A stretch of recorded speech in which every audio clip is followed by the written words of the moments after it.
Hey guys, welcome back to the channel. It's Trey, and let's talk about Pokemon ass, because Iris is a bother and the Pokemon community has been arguing about it. She's right up there with Gone as an aggravating character. And my thing is, because a lot of people don't understand why some people just don't agree with Iris being up in the top 8, is because, think about it, this is a character that we traveled with in Black and White. Black and White was Pokemon's little soft reboot kind of thing going on that nobody asked them to do, right? And it's considered one of the worst Pokemon series, along with probably I think Sun and Moon maybe, and that's really in the Orange Islands, right? So Iris was a traveling companion of Ash.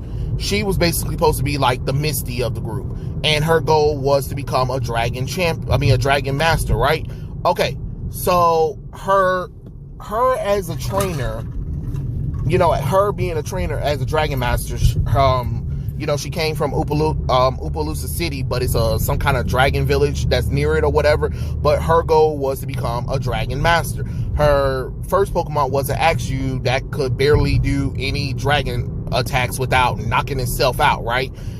And then but then we found out her first official Pokemon is Excadrill, which is a ground type. Now, I'm sorry, why would a girl be befriending a ground type Pokemon in a dragon village? You get what I'm saying? In a village where she's raised to, master and control dragons, why would her first Pokemon that she ever bonded with was a ground Pokemon in a damn village that's supposed to be full of dragon type Pokemon, where she is supposed to be a dragon type trainer, right? Okay, so that's already issue number 1. Then issue number 2, she get an Axew that never evolved throughout the series, throughout the franchise at all, and can barely battle. It took literally halfway through the series before the Axew could barely do any kind of dragon moves or any moves in general. And even then, it was still acting like a damn baby. So, what the hell? So, we go through a whole thing, and then her third Pokemon that she got was Emolga. Again, dragon type master is capturing Pokemon that ain't got nothing to do with her types or can even learn dragon moves. Emolga and Excadrill can't learn dragon moves. Then halfway through the end of the series, where they had to, stretch it out even further, she gets a Dragonite. So she only got 2 dragon Pokemon, and that is a Dragonite that was fully evolved and an Axew that barely do shit. You make that make sense. Y'all make that make sense on how the hell that's supposed to be a dragon master. Remember, this is a version of Misty, right? Remember, Misty was a water type trainer who wants to become the best water type trainer. And guess what Misty had? Water type fucking Pokemon. The only Pokemon that wasn't water was literally her Togepi. But she had water type Pokemon. And even if she did have a Pokemon that wasn't water, that Pokemon had mostly water type attacks.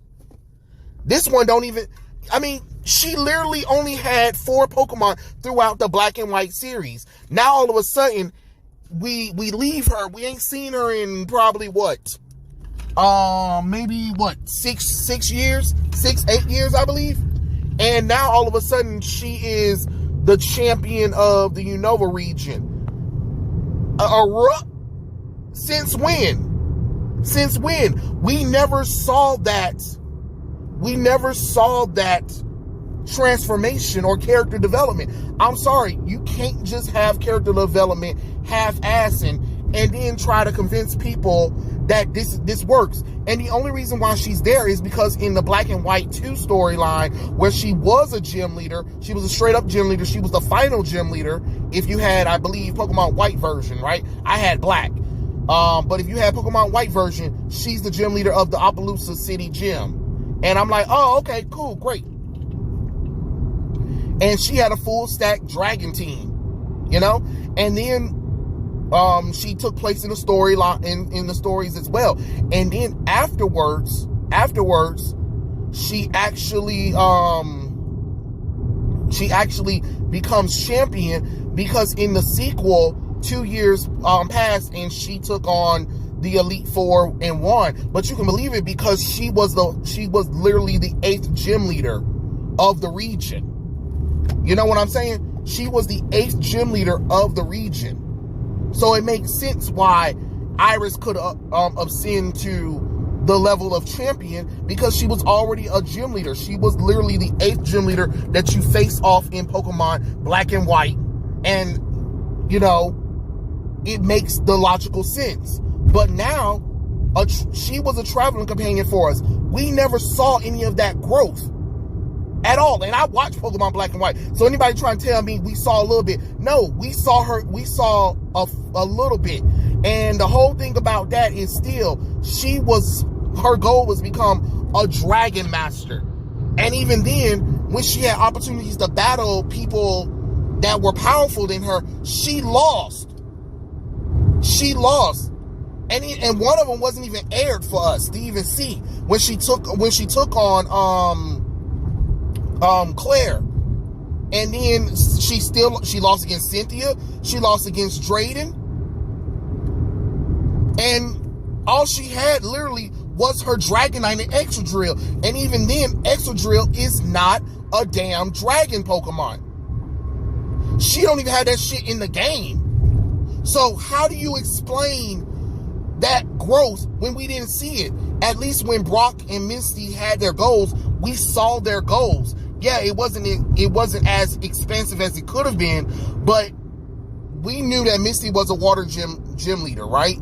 But she also grew and changed. Now, and Brock, we saw he was a gym leader. He also wanted to become a Pokemon breeder, and he became a doctor. And over time, we saw both their levels grow and change. So even if Brock and Misty came back and they were like these strong trainers, of course, because they had goals early on in the first series, and we saw those goals over time. You know, we spent time with Ash. I mean, we spent time with Misty and Brock, and we got to see that. But we didn't see that with Iris.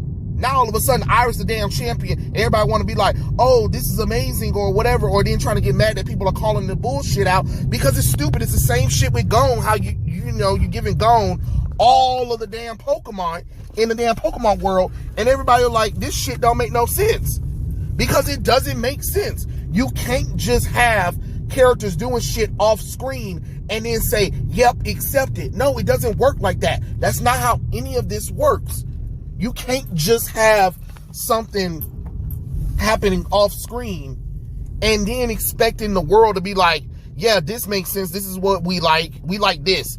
No, it doesn't work like that. So no, Iris shouldn't be champion in the anime, and she shouldn't even be there, regardless of what anybody says. And y'all can get mad all you want to, but it's the truth, you know? I'm so tired of everybody trying to make it seem like you're supposed to accept everything just because. No, character development doesn't work like that. You have to put that stuff on screen, because if not, you could put it in Pokemon Chronicles. You know what I'm saying? You could have did a Chronicles show where we got to see Iris train for the Elite Four and become champion. Then it would have made sense, just like we had Alon.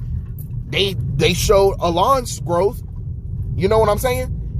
Basically, they pulled a Tobias with Iris and expected, because she was a character from Black and White, because people didn't like her. They're doing that whole female thing where there's a female character that a lot of people don't like, and then they try to make them more powerful than a lot of people, and then expect you to like the character after they do all that and be like, see, isn't she likable now? No, she's not likable anymore. All you did was just aggravated the fan base because you tried to force people to like her by trying to overpower her and be like, well, she was powerful enough to do the trainer, to be a champion. Okay, great. But you didn't show that. You didn't show that on screen at all. All of that happened off screen. If all of the big moments happen off screen, then I can't really get involved with that kind of stuff. Especially when you're asking me to be like, oh, she's a strong trainer. Since when? And then her return to the journeys, she lost to Ash. So much for being the strongest trainer in Unova, and you still lost.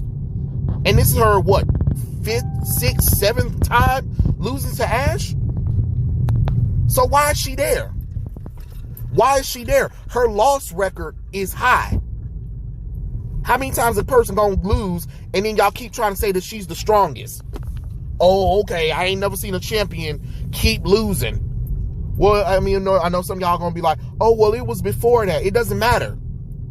We never saw anything after, neither, to prove that she should have been there. When she lost against Ash in Pokemon Journeys, she was out. Just like B was out, just like Rhydon was out.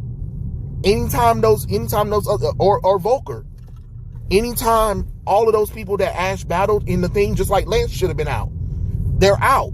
That's the end of the conversation. And that's how it should have been. But you have to understand how character development works. A lot of people do not like when characters come out of nowhere with a big power up and you don't explain it and just be like, well, it happened off screen. Okay, that's great and all, but you can't expect the fans to be like, yeah, this makes sense. Because all people are going to want to do is want the character to lose even more. And want her, and then all it does is doesn't make people like her anymore. It makes people aggravated with her even more. So you do yourself a disservice by trying to force people to like the character and then trying to put her in a higher position when you know that she hasn't earned that because you didn't show it. Now again, if Iris was not Ash's traveling companion and we saw her in the Opaloopa City gym and that was the final gym leader towards Ash, okay, sure, you got something going on. Then you could have used that. But because we never saw it, it's hard to believe. And that's why Iris being a champion is a damn problem. But those are my thoughts. Tell me what you guys think in the comments below, and I'll catch you guys later. Peace out.